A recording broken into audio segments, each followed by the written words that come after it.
My name is Karen, and I am a 38-year-old office worker. I have been married to Paul for 3 years, who I met through a family friend. My family is somewhat wealthy, and since my sister Janet and I are the only children, our relatives were concerned about who would inherit our family's assets. This is why they introduced me to Paul. Paul moved in with us at my family home shortly after we met. My mom had passed away a few years before, so it was just my dad, my husband, and me living together. Paul was very nice and took good care of my father. However, the family friend who introduced us warned me just before our wedding that Paul was very interested in money. This worried me, but Paul didn't show any signs of greed, so we got married. Even so, I kept an eye on him because of what the family friend said. Paul didn't seem greedy, but he was curious about my father's wealth. He often asked about it casually when he and my father were drinking together, but since my father spoke openly about it, I wasn't too concerned. Paul also took an interest in my sister Janet, who is 6 years younger than me and very lively and outgoing, unlike my calm nature. Janet has flashy relationships with men and looks quite different from me, which surprised Paul when he first saw her. Watching Paul be fascinated by Janet, who was so different from me, made me feel uneasy. One day, when Paul found out I couldn't inherit my father's estate, he yelled at me, "You can't inherit the property. I have no use for you anymore. We're getting divorced right now." Later, after he remarried, I got my revenge on him and my sister. At first, I believed that having a beautiful sister meant there was nothing to worry about, but I eventually realized the reasons behind our relatives' concerns. My father doted on my sister, providing her with every opportunity, including the chance to attend both college and community college after graduating. However, my sister lacked a clear purpose for her education. She seemed mainly interested in avoiding work. Our mother tried to encourage her to get a job immediately after her first college graduation, but my father supported her decision to continue her education at community college. After completing her studies there, she secured a position at a company owned by one of my father's acquaintances. This job, however, lasted only 6 months. She resigned with the unexpected excuse that she couldn't showcase her talents at that workplace. Both my mother and I were taken aback. My sister spoke as if she fully understood the job, despite her minimal experience. My father, ever her supporter, quickly found her another job. It wasn't long after she started this new role that my mother fell ill and was hospitalized.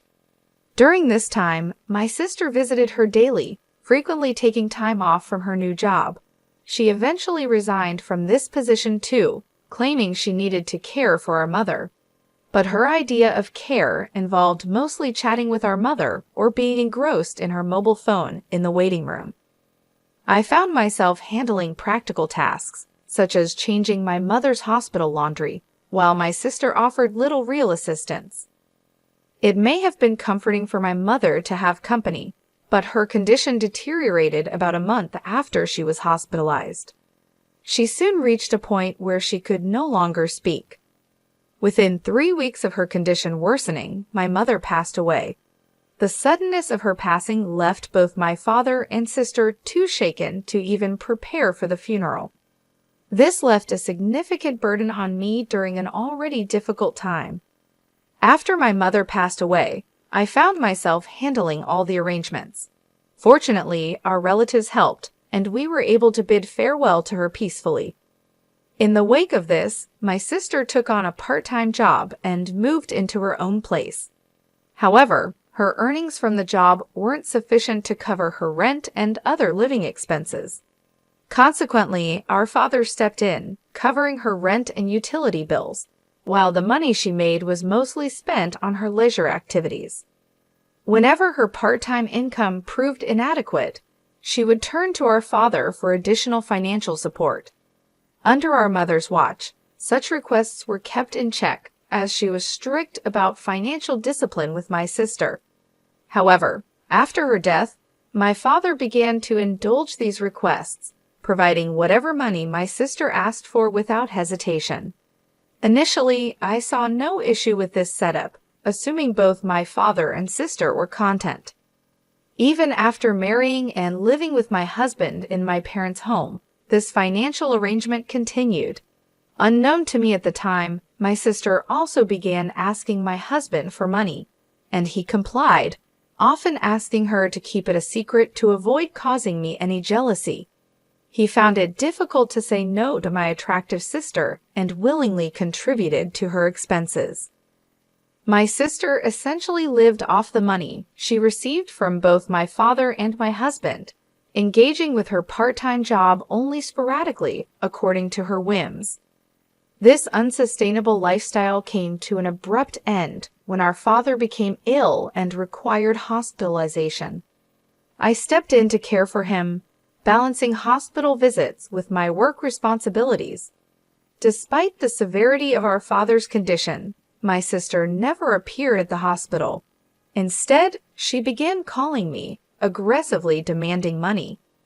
She argued that since she had been receiving a regular allowance from our father, I should continue providing for her as before, stating that her rent and utilities were still being deducted from our father's account. Her tone was confrontational, and I was stunned by these revelations. I became infuriated by her selfish attitude, focused solely on maintaining her own lifestyle while completely disregarding our father's well-being in the hospital. The situation exposed a painful truth about my sister's priorities and strained our relationship even further. I was tempted to hang up on her, but she sounded like she was in trouble. So I asked her, "How much money has Dad been giving you every month?" and suggested, "Get a full-time job and support yourself with what you earn." My sister responded irritably, "Stop nagging. I was getting $1,000 a month, and remember, rent is separate." I was shocked by her response. She seemed proud of the amount, and it made me think that if I continued to give her this much money each month, she would never be motivated to work seriously. At first, I didn't see a problem with giving her money, thinking my father would soon recover from his hospitalization. But then his condition took a turn for the worse, and I quickly reached out to our relatives. The doctor confirmed it was serious, which shocked me. During this stressful time, I needed my husband's support, but he rarely visited the hospital, claiming he was busy with work. When he did visit, he asked inappropriate questions like, "Frank's estate must be huge, right? Since you and your sister are the only heirs, are you going to split it in half?" I was speechless. My husband seemed only interested in the inheritance, and I felt a mix of realization and disgust, understanding what the relatives meant when they said he was obsessed with money. When I called my sister to inform her of our father's critical condition, her only concern was about her finances. "Make sure you pay me every month. I can't live without that money," she demanded. The call ended suddenly, leaving me furious at her words.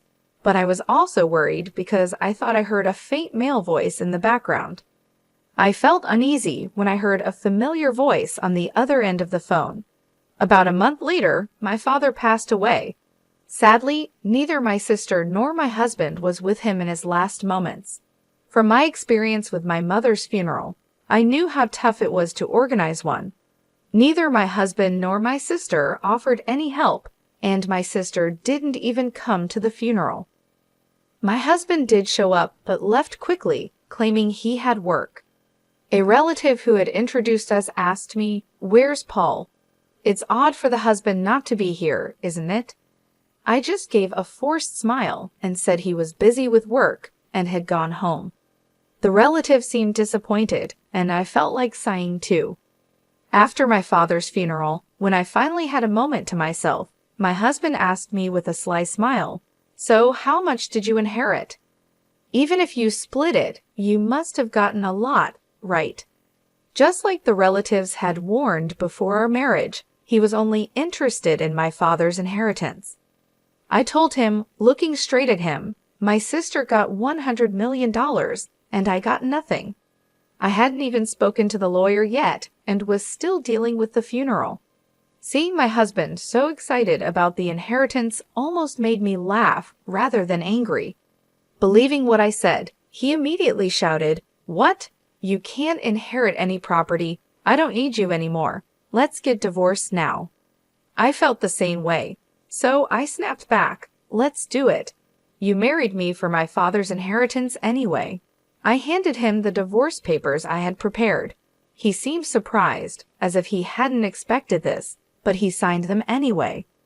As he left the house after signing the divorce papers, he said bitterly, "I'll divorce you, who gets 0, and remarry your sister Janet, who gets the $100 million, and then he left.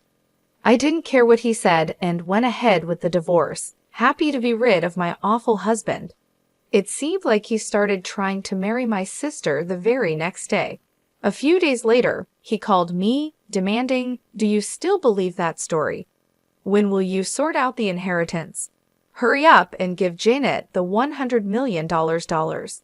He shouted this over the phone. I had been waiting for him to contact me because I didn't want to reach out first after you left. I answered him calmly, "Let's discuss this at my place next Sunday. I'm preparing for the procedure and will be waiting." Thinking he was about to receive the inheritance, my ex-husband happily ended the call. However, I was actually looking forward to seeing his reaction when he discovered the truth. On the weekend, my ex-husband and my sister came to my family home and were surprised to see a lawyer there. My ex tried to act normal, thinking, "Of course you need a lawyer when inheriting a lot of money." Then the lawyer looked puzzled at my ex-husband and began, "Compensation claim. Before we talk about any inheritance, we need to address Karen's compensation claim against Paul." The lawyer then showed my ex-husband several photos of him leaving my sister's house, clearly dated before our divorce was finalized. "These are evidence of infidelity," the lawyer told him, "so you owe compensation." I had overheard him discussing the inheritance with my sister and had asked the lawyer to look into his infidelity. They might have thought I was too distracted by my father's funeral, but my ex-husband and sister were meeting at her place almost daily, giving me plenty of evidence. The topic quickly shifted from inheritance to compensation, leaving my ex-husband and sister shocked. However, my ex-husband recovered quickly and scoffed. "Compensation is nothing compared to the $100 million from the inheritance. I'll pay it right away." He then signed the compensation documents provided by the lawyer, trying to appear unconcerned and confident. I confirmed everything and told him, "Enjoy your life with my sister, who inherited nothing. Since you signed, I'll make sure you pay the compensation." When they heard there was no inheritance, my sister screamed in shock, and her husband turned bright red, angrily saying, "There's no way the inheritance is 0. I won't let you take it all for yourself." The lawyer then calmly began to explain to the furious couple, "Janet is technically the stepdaughter of your late mother and was not legally adopted by your late father. Therefore, there is no legal parent-child relationship, and Janet cannot inherit anything from your father's estate." I'd also explained to my confused sister about our family history. "When our parents remarried, Janet, you were about a year old, so you probably don't remember. But I do. I was 8 years old when our parents remarried, and I was happy to suddenly have a sister. I never imagined that sister would end up taking my husband. Our parents had each had children from previous relationships, and someone thought it best for them to remarry. My mother treated me as if I were her own daughter, and my father was very fond of my sister. Maybe because she wasn't his biological daughter, he spoiled her a bit extra, wanting to make sure she felt loved. Although both our parents had children from previous marriages, my mother, who was suspected by some relatives of targeting our wealthy family's assets, refused to legally adopt my sister. The relatives only suggested marriage proposals for me because they knew I was the only one who could legally inherit my father's property. If our parents had had a child together, it might have made things even more complicated, but fortunately or unfortunately, they never did. Now, I understand why my father continued to support my sister financially. Even after she grew up, he couldn't leave her any inheritance. I never legally adopted my mother, so legally, we weren't parent and child. But that never mattered in how we lived every day. It turns out that my parents had never explained to my sister that they were both previously married before they got together. She only learned this truth today. When my ex-husband realized the situation, his face quickly changed from bright red to pale blue. He had not only failed to secure any inheritance from my sister, but had also signed a document obligating him to pay compensation. Looking visibly shocked, my ex-husband asked me, "Was what you said about my sister getting $100 million and me getting nothing a lie?" I struggled to hold back my laughter and replied, "Of course, it was a lie. I said it to get back at you for cheating on me. Plus, there's no such thing as a bankrupt estate worth $100 million. Even my wealthy father didn't have that kind of money." Suddenly, my sister, who had been quiet until then, screamed out, "I've been relying on Dad's inheritance and have been spending a lot. What about the money Dad used to give me? Will Karen cover it now?" I responded to my sister, who seemed panicked, "You have a dependable husband now, so you shouldn't need that money anymore, should you? Let Paul take care of you." She turned to look at her pale-faced husband, who shook his head and said, "I've also done a lot of shopping, expecting to receive the inheritance, so I can't afford it. Plus, I have the compensation to pay, so I'm financially stretched." At that point, my ex-husband began to apologize profusely to me. "Karen, I'm really sorry. It was all my fault. Will you forgive me and consider starting over?" Watching this scene, the lawyer had to stifle his laughter as he prepared to leave. The confidence and arrogance my ex-husband had shown upon arriving had completely evaporated, and his deep apologies now seemed utterly absurd. After we finished our discussion, my ex-husband and my sister left the house looking defeated, and not long after, they divorced. My ex-husband, who had remarried with the intention of gaining an inheritance, suddenly found himself without interest in my sister once the prospect of money was gone. He even muttered to himself that, with the compensation payments he owed me, he couldn't possibly support my sister. With no assets to his name, it was decided that he would pay the compensation in installments from his monthly paycheck. The lawyer recommended this method as the most practical solution under the circumstances. After my father's passing, the consequences of his indulgent support became painfully apparent. My sister, who had grown accustomed to financial support from our father, found herself in an unenviable position. She was compelled to work part-time jobs, which barely paid enough to cover her daily expenses, let alone the mounting debts that loomed over her. Despite her efforts, the financial burden proved too heavy. Eventually, overwhelmed by the accumulating debt, she had no choice but to file for personal bankruptcy. In a desperate move to escape her financial woes, she gave up her condominium, disappearing without leaving a trace. As of now, her whereabouts remain unknown, leaving a void in the family that once depended on each other so deeply. The situation underscored a harsh reality. Our father's well-intentioned but ultimately misguided financial support had shielded my sister from the necessity of developing a work ethic and financial independence. This protection, while provided out of love, had left her ill-prepared for the harsh realities of adult life. As she struggled with part-time work and faced the consequences of accumulated debt, it became clear that she was not equipped to handle financial responsibilities on her own. As for myself, the aftermath of these family troubles and the dissolution of my marriage left me residing alone in the family home, a house that now felt too large and empty, echoing with memories of a happier, more intact family. The solitude, however, provided me with ample time for reflection. It became a period of self-discovery and reassessment of what I truly wanted out of life.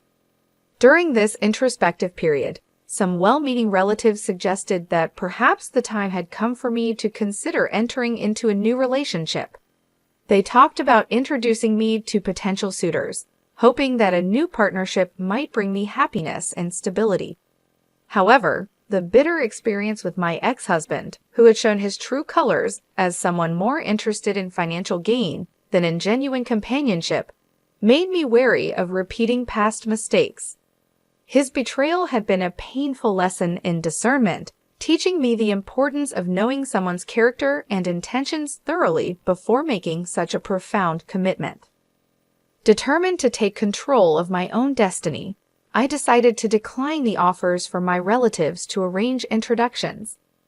The thought of being matched with another partner who might view me as merely a means to an end was intolerable. Instead, I resolved to find a partner on my own terms, guided by the lessons learned from my past experiences. This decision was empowering, marking a new chapter in my life where I could prioritize my own values and desires in a relationship. In embracing this newfound independence, I began to explore various avenues for meeting potential partners. Whether through social events, community activities, or even online dating platforms, I was committed to finding someone who shared my values, someone who sought a partner for the right reasons, valuing respect, honesty, and genuine affection above financial considerations. This journey was not just about finding a new partner. It was about reclaiming my autonomy and learning to trust again after betrayal. Each step forward was a reaffirmation of my ability to shape my future, a future where my choices would lead to genuine connections and real love, rather than transactional relationships defined by financial dependency. Thus, as I move forward, the lessons of the past remain with me, a guide to avoiding the pitfalls that had once ensnared my family and me, and a beacon towards a more hopeful and self-determined future.